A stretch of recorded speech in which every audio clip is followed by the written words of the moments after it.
Ko waio, ko au te mokopono o te awa, ko au te awa, ko te awa ko au. Ko Ruapu te monga, ko Tongariro te pōtai, ko Wanganui te awa, ko te Haunui-a-Pāpārangi rau, ko Ngāti Tūwharetoa tuku iwi, ko Jason Haitana taku ingoa. Tēnā koe, tēnā tātou. This is who I am, and this is who I belong to, but most of all, I belong to the river of Wanganui and to the mountains in the central North Island. Kia ora.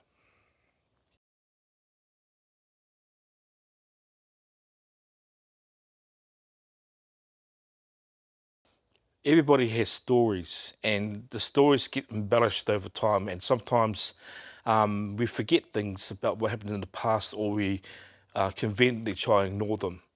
In my whānau, we were what we'll call a mixed race whānau. In other words, my great-grandmother was Irish and my great-grandfather was Māori. And in the turn of the century when they were alive, I guess their different experiences of colonisation really shaped the way that we, particularly my dad's family, how they become. They were shaped by the events of those times. My great-grandmother, for instance, Queen Maud, was Irish, and she was a migrant from Ireland. She travelled over in the turn of the century as well, and her parents died on the boat over. And she was brought up by nuns in Hiruharima on the river. I guess the thing with Nanny Maud was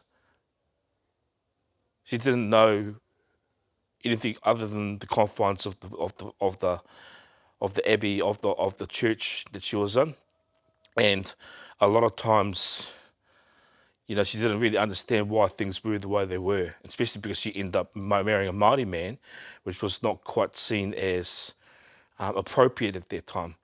When people talk about colonisation, they always focus on Māori, that Pākehā colonised Māori, but I think the other part to it too is that colonisation affected everybody, regardless of who you were, either for benefit or for not for benefit, which meant that when my great-grandmother grew up, she was obviously on the side of those that were not benefiting from the effects of colonisation. She was Irish, of course. She washed people's laundry for her life. She married a Māori man, so obviously she wasn't right at the pillar of society.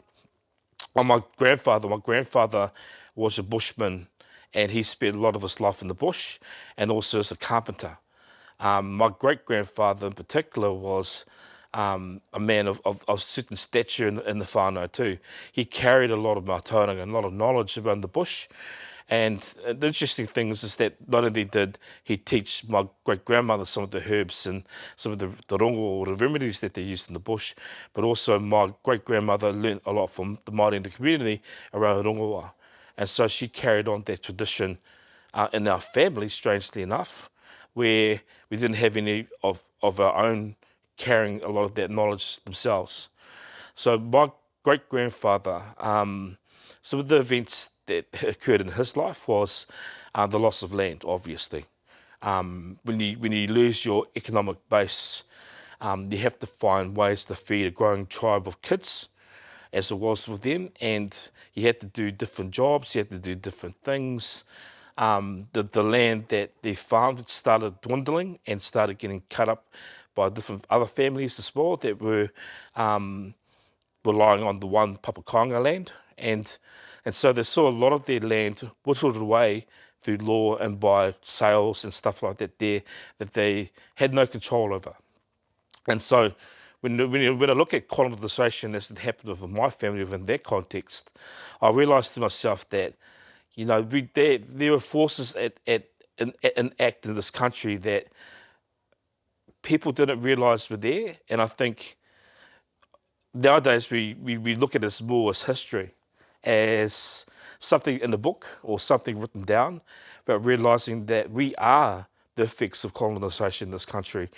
The reason for why my family in particular gravitated to gangs and to drinking and drugs and that type of stuff, even my own life as well, why I gravitated to that myself, a lot of it had its roots in those times when, you know, obviously if you can't feed all your kids, what do?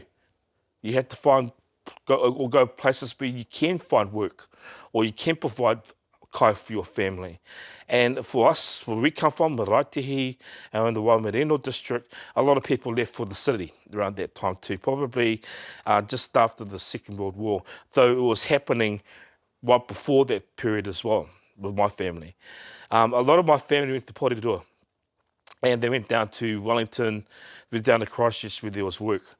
And I think part of it was is that there's no one simple thing around colonisation, because it happened to so many different people and affected so many people differently. But in terms of colonisation that directly impacted me was te reo. I was brought up in a family where we spoke te reo very minimally, where we knew very basic phrases. We didn't know karakia, we didn't know anything that I feel really important to me in my life now. And we did not see the lack in that. We didn't realise that you don't know what you don't know. And so for me in particular with colonisation, I think the part of the thing for me and the effects that it had on me was I've decided that it's not going to affect me anymore. When my mokopuna grows up, I want her to learn the reo. I want her to know the language of her ancestors. I want her to know the language that is in my heart. And so for me, it's around changing what happened and learning my reo and gaining back something that was taken from us.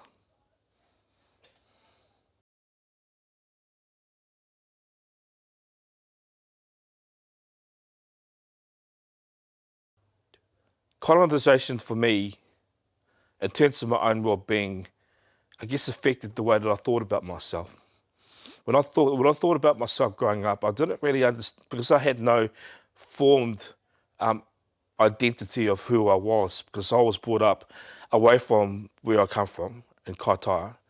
I grew up with an unformed shape or form of what I thought I was.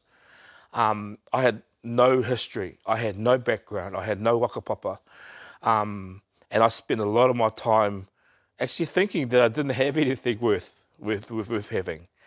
And I guess part of it was, again, that when things are taken away from you, you don't actually realise they're gone until you start looking at other people and wonder why they can go to the ngahere and talk to the old people there. Where you're excluded from doing karakia when that has to do with whakapapa, or wakapapa as we call it. When people talk about their tupuna or about their history and you know nothing about your own. And I guess part of that thing for me was understanding that maybe I didn't have anything. Maybe we just appeared out of nowhere, we lived and then we died.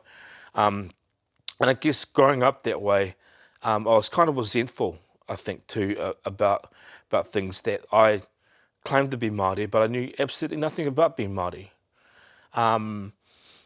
And so, part of a lot of my early life, and particularly my teens to early 20s, was a struggle.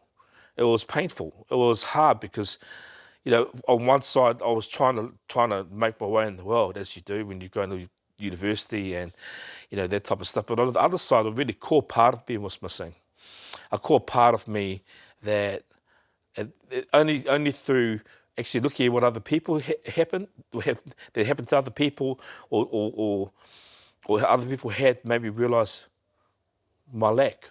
And that was it when it grew to the point where I started going along and lashing out. I actually started not liking who I was. I didn't like where I come from. I didn't like any of that. And part of that discovery was that when you are rudderless and you have no direction or no place where you come from, no place of origin, you also don't know where you're going. Because how the hell do you know where you're going if you have no place to start? And part of my understanding around that was that without a place to start, I could go anywhere in the world, but I would be directionless and I would not know where I'm going. And so part of my well-being too with that was to discover that. And the unfortunate thing about me was, well, maybe it's a fortunate thing, was that I got involved. I experienced psychosis. I had a full-blown mental illness. I had addiction problems a little bit, not too much, but they were there. But the main thing was a real desire to not, and not only a real desire, but also not really liking or loving who I am. I hated who I was because I didn't know that I had anything worthy. Part of the struggle out of mental health issues and part of the issues that I had growing up, I had to realise that yes, I am worthy. I am worthy of a legacy of tupuna that go back thousands of years. And I think the part of it was actually realising that. And in terms of realising that, it was actually going back to where I come from, coming back to the river, coming back to Wanganui, maybe to Taumaranui and all those places, and actually reconnecting with those old people there, with our tupuna, with my wakapapa, with the river, with the sea, with the ngahere, with all those sorts of things that feed you. And they fed me. They made me full. They gave me things that I never had before.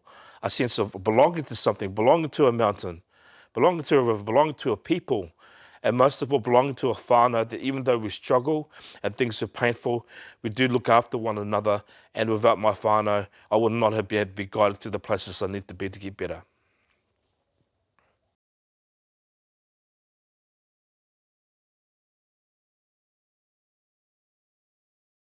Part of colonisation and reimagining colonisation is that a lot of people think that it didn't affect them in this country.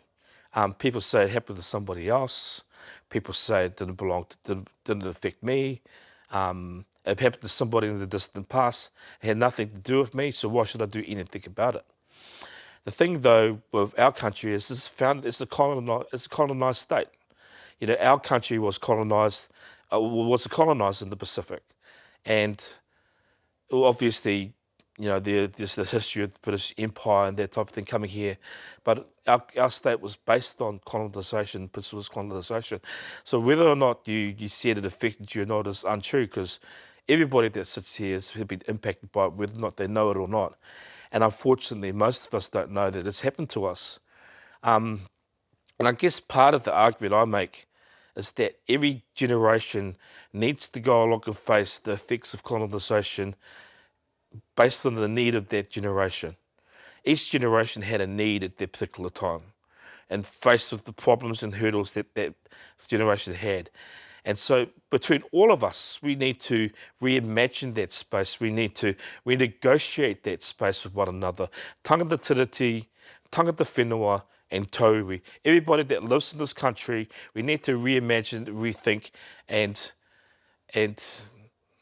realign ourselves to the reality of the need that we have right now. And I guess part of it is that, you know, people think that once this happened, it's done, and forevermore we can put it in the history books and it's gone. But we all know that history lives and breathes as human beings. It's not just stuck in a stuffy book somewhere. Looking at my own family, for instance, we are the inheritors of the dreams of Irish migrants and Māori. And so therefore, how far does that go before it'll affect us anymore? It probably doesn't, because that's stuck with us in our whakapapa. It's part of our genes, it's part of our makeup as a whānau. This is who we are. There are some things, though, that we can change in that, and that means that we negotiate the space. But most importantly, we need to go along and be able to renegotiate a space with everybody based on the needs of what we have at that time.